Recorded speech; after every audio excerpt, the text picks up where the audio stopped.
I'm finally starting to recover after running the Disney Dumbo Double Dare. You'll never believe how hard that is to say when you're trying to say it properly.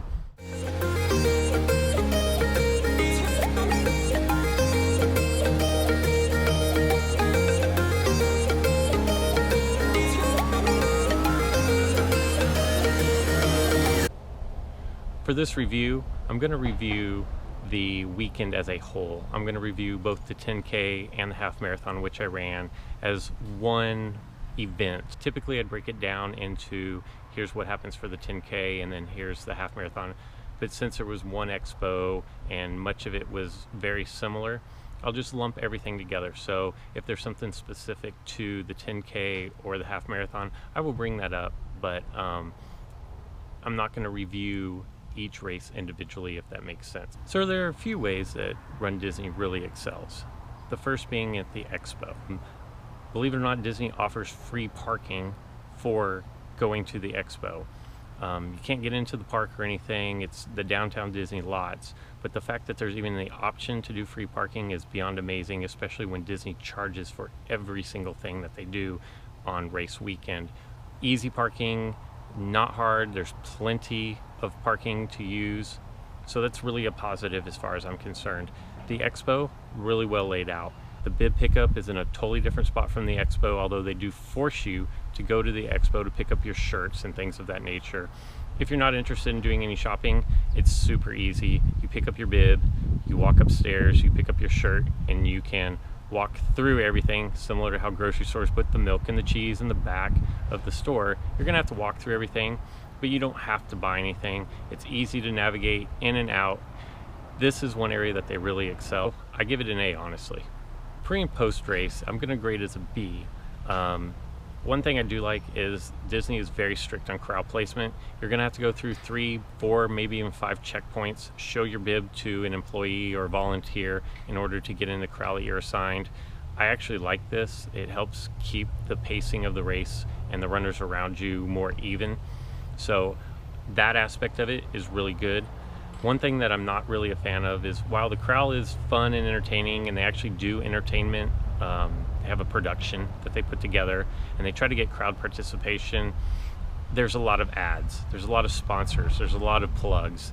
Really, for what you're paying for this race, I don't know why it can't be sponsor free. I know they have to do a sponsor or two, but a lot of times when you're looking at something on the internet, you can very much pay a little extra, not get ads. Disney's already charging a premium for the race, yet you still have all the ads. It kind of goes back to they force you to walk through the expo.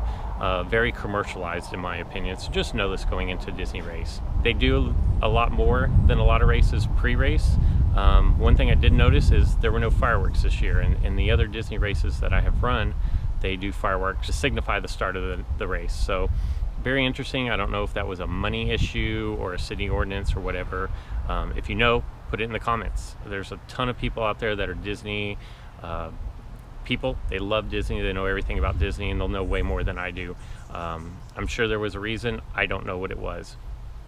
As far as the post race, this is where Disney is lacking. I've gone to much less expensive, much smaller races and received more than this little prepackaged box that has like chips and cheese and 2 sample size Oreos and some yogurt. You get a bottle of water, a Powerade, and it's no frills. They're more interested in moving you out through the finisher's corral as quickly as possible. That's good for not having large groups of people blocking it up, but at the same time, again, Disney's charging a premium. I expect a little more premium post-race snacks, goodies, things of that nature. The family meetup area, as they call it, is huge, maybe even too big. It's very crowded, but definitely one of the bigger areas, just not a lot going on compared to other races I've run. So the commercialization, the lack of post-race snacks, treats, just gives it a B in my opinion. There are better things out there for your money. So the course. For me, the course is really hard to give a grade. Again, I'm not a Disney person, and I know there are tons of people out there that love everything Disney. The opportunity to run through the park, to do character stops, has great value to them. They love it, they enjoy it. I know tons of people who dress up in costume. It becomes a festival. And if you're into that, then the value of running through the park is a lot more than somebody who is not just a big Disney person, doesn't know the history of Disney and everything. So that value is a little less, in my opinion. I will say though that running through the park keeps things interesting. You're not running through city streets, and I'm mostly talking about the 10K here. The majority of the 10K is run within the Disney park. I honestly don't know where Disneyland ends and California Adventure begins, or vice versa. To me, it's all Disneyland. So in this review, when I say you're running through the parks, you very well might be running through California Adventure, you might be running through Disneyland. To me, it's all the same. I do actually enjoy running through the park, and it adds a different element that you're not going to get at most other races. I will say that the course for the 10K is rated a little bit higher than for the half marathon. I'll give the 10K course an A. Two of my favorite spots, honestly, are when you run through Cars Land. It really looks like the desert sunset or the desert sunrise.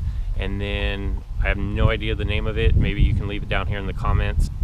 When you're running down the one street where it's got shops on either side, but it looks like you're running into the sunset. I really enjoy those parts of the races. It takes your attention and your mind off the fact that you're running. So both those are really nice. When you come to the half marathon, once you get outside of the park, you're just running through Anaheim.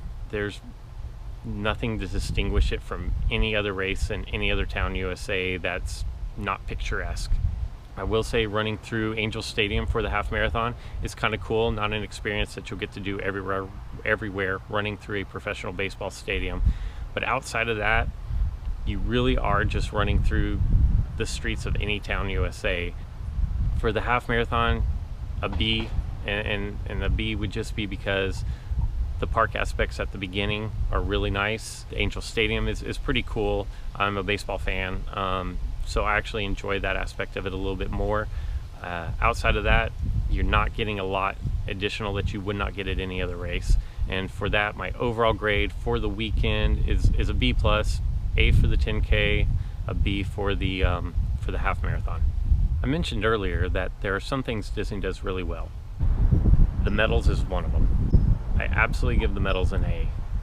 They are a good weight, they're a good size, there's good detail in them. They are just really well done. If you collect the medals, if you love medals, if you run for the medals, Disney is where it's at. They're almost the gold standard, if not the gold standards as far as medals go. Here we see the 10K medal. Like I said, very, very nice weight. It's a very good looking medal. It's nice and heavy. It's not too big. So love the medals, love the medals. Half marathon, the classic D for the Disney. This year's theme was partners or duos, so you have Mickey and Pluto here. And then the challenge medal. This was the Dumbo Double Dare. Lots of little details. The ears actually move. They don't move easily. You can't just pick them up and move them around. They kind of stick a little bit, but nonetheless, it's a nice little detail, not something that I have seen done before. There's the little mouse or rat inside of Dumbo's hat. So overall, nice quality medal, really good weight, and like I said, for that they get an A. Overall for this race, while I really did enjoy it, I'm gonna go with a B. The 3:30 wake-up calls are rough, 2 mornings in a row. The race starts at 5:30. Parking, while it's maybe one of the best parking situations because they have an entire parking structure, you're looking at $18 a day. So on top of paying a premium for the races, you're paying a parking fee on top of that. If you want to add photos into this, and I know photos are optional, you're adding another $100, $120 to the price of your race that you've already paid more than any other race going out there. It's just, when it comes down to value, I just don't see the value there. And in today's race world where there's races every weekend, You could do everything, and some people choose to run them all, but if you're looking to pick and choose, this is really not one that I would travel for. I know those of you who love Disney are going to disagree with me and say, but you get to run through the parks and this and that, and that's great. I know a ton of people that do every Disney race and they love it, and to them it's worth it. If you're just the casual runner, I just think there are other better races out there for a lot less money. If this weren't a local race for me, I probably wouldn't have done it this year. Going through the parks is fun, just not worth paying the premium that you pay for these races, in my opinion. Overall a B. I would not travel for it, but if you love Disney, then you definitely weren't disappointed this weekend. I hope this information was useful to you when it comes to deciding whether you want to run the Disneyland Half Marathon weekend events in the future. I will say that I did not mention they added a medal for the 5K this year. They used to be a rubber or plastic. This year it was a medal, and I guess that's going to be the case moving forward. It is $80, so again, you are paying that premium. Keep that in mind when you're looking for your next race, and if you would hit subscribe, as I do more races, I will be sure and give you the information and lowdown so you can spend your hard-earned money in the best way possible. Thanks for tuning in.